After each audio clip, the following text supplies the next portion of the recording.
Hey guys, welcome back to the one of the best fact channel फैक्टोल में। मैं जानता हूं आप बहुत ज्यादा सुपर एक्साइटेड है इस बात को जानने के लिए कि मुंबई सच में डूबने वाला है। तो चलिए जानते हैं इस फैक्ट को। आप में से बहुत से लोग जानते होंगे कि बहुत सी ऐसी कंट्रीज हैं जो एक से ज्यादा आइसलैंड से मिलकर बनी है, और एक से ज्यादा क्यों, उनमें हजारों और लाखों भी आइसलैंड है, जैसे कि स्वीडन है, कनाडा है, ऑस्ट्रेलिया है, फिलीपींस है और इंडोनेशिया है। लेकिन क्या आप जानते हैं कि हमारे इंडिया के महाराष्ट्र के मुंबई जो शहर है वो 7 द्वीपों से मिलकर बना है? और क्या आप जानते हैं कि हमारे इंडिया का फाइनेंशियल हब मुंबई डूबने वाला है अगले 30 से 40 सालों में केवल?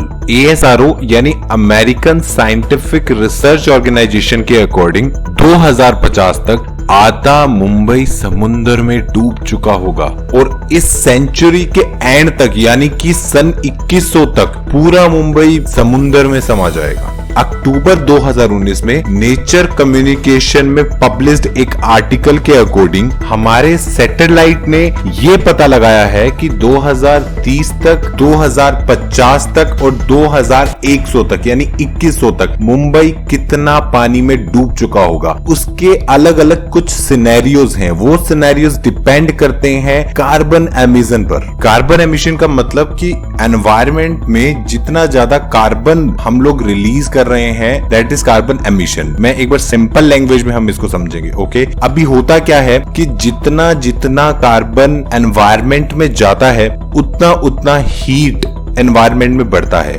Okay, in simple words global warming increase होता है, और जब ग्लोबल वार्मिंग बढ़ता है यानी कि हीट एनवायरमेंट में इंक्रीज होता है तो हमारे जो ग्लेशियर्स हैं वो पिघलना शुरू होते हैं, और जब ग्लेशियर्स पिघलते हैं तो समुद्र में पानी का लेवल इंक्रीज होने लगता है। और यही हो रहा है रिसेंट टाइम में, और यही वजह है कि सिर्फ मुंबई ही नहीं, ऐसे बहुत से देश हैं जो अगले 50 सालों में डूबने वाले हैं। यह टाइम पीरियड इसलिए फिक्स नहीं है क्योंकि हमें ये नहीं पता है अभी कि हम कितना कार्बन एमिशन पर कंट्रोल कर सकते हैं, क्योंकि अगर हम उस पर ज्यादा कंट्रोल कर पाए तो ऑब्वियस सी बात है कि हम एनवायरमेंट को ज्यादा नुकसान नहीं पहुंचाएंगे। जिस हिसाब से हम ऑयल एंड गैस का यूज कर रहे हैं और अपने एनवायरमेंट को कार्बन डाइऑक्साइड से भरते जा रहे हैं, उस हिसाब से इस लिस्ट में बहुत सी ऐसी कंट्रीज हैं जो अगले 50 सालों में डूबने वाली हैं। लेकिन अगर हम उस कार्बन एमिशन में जरा सा भी कंट्रोल कर पाए, जरा सा भी कट लगा पाए, तो हमारे पास एक बहुत अच्छा चांस है कि हम उन कंट्रीज को और मुंबई को डूबने से बचा सके।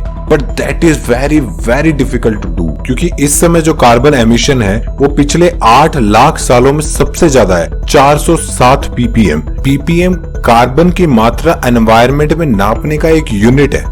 अब इतने ज्यादा CO2 को एनवायरमेंट से एकदम से कम करना तो बहुत ही ज्यादा मुश्किल रहेगा, लेकिन फिर भी अगर हम उसके सॉल्यूशन के बारे में बात करें तो उसका पहला जो सॉल्यूशन रहेगा वो ये होगा कि हम ज्यादा से ज्यादा पेड़ लगाएं, उसके बाद ज्यादा से ज्यादा इलेक्ट्रिक वाहनों का यूज करें और एनवायरमेंटल फ्रेंडली फैक्ट्रीज का हम निर्माण करें। ये तो बात हुई कार्बन एमिशन को कम करने की। अभी जितना एमिशन हो रखा है उससे हमें बाढ़ से आने को रोकना है। उसके लिए भी कुछ सॉल्यूशन हमें अभी से करने पड़ेंगे, जिसमें से पहला सॉल्यूशन रहेगा सी बैरियर्स यानी सी वॉल्स, जिसमें बाढ़ के आने का खतरा थोड़ा कम हो जाएगा। सेकंड रहेगा वाटर पंप्स, जिससे हम पानी को दोबारा समुद्र में डाल सकते हैं। ये सभी इंफ्रास्ट्रक्चर हमें अभी से तैयार करने पड़ेंगे। और अगर इसके बाद भी हम इस चीज को नहीं रोक पाते यानी कि बाढ़ को नहीं रोक पाते, तो उसका सिर्फ एक ही सॉल्यूशन बचता है कि पूरे के पूरे सिटी को हमें वहां से शिफ्ट करना पड़ेगा। जी हाँ, पूरे के पूरे सिटी को। अब आप सोच के देखिए, अगर हमें मुंबई जैसी सिटी को, जो कि हमारे इंडिया का फाइनेंशियल हब है, उसको शिफ्ट करना हो, इतनी बड़ी बड़ी बिल्डिंग्स वहां पर है। शिफ्ट करने से मेरा मतलब है कि किसी दूसरी जगह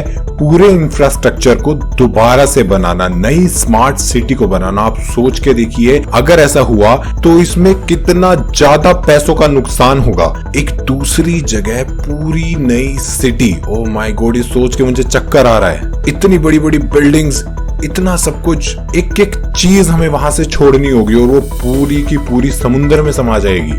आपको एक किसी मूवी या कार्टून की तरह नहीं लग रहा? इसी तरीके के अमेजिंग फैक्ट्स को आपके सामने लाने के लिए हमारी टीम दिन और रात मेहनत करती है, और बदले में आपसे सिर्फ एक सब्सक्राइब मांगती है। तो चैनल को सब्सक्राइब कीजिए और जल्द ही हम आपके सामने होंगे एक नई वीडियो के साथ।